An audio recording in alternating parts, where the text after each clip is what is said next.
Ja, Gemeinde, wie ihr wisst, hat unsere Regierung ja gesagt, wir sollen vorsorgen für den Ernstfall.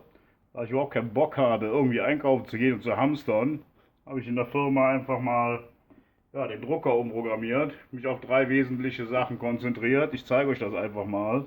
Also erstmal mein heißgeliebtes Pockekölsch. Ne? Einfach mal reinlegen. Was trinken wir heute? Sagen wir mal 5. Drucken. So, da haben wir schon mal 1.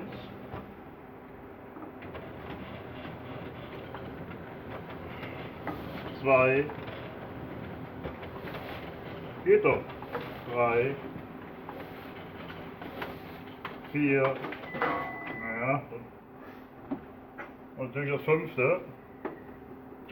Könnte natürlich auch sein, im Ernst, was du Besuch bekommst, so eine kühle Blonde. Auch da habe ich natürlich vorgesorgt. Ich habe nämlich keine Lust, in 9 Monaten irgendwelche Überraschungen zu haben. Einfach mal drucken. Nehmen wir auch 5, aber das heften wir dann.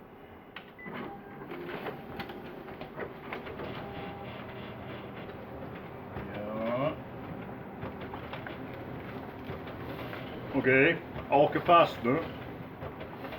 Und natürlich, nach allem drum und dran wird es auch ein bisschen entspannen. Die Zigarette danach, logisch. Reicht ja erstmal eine Packung.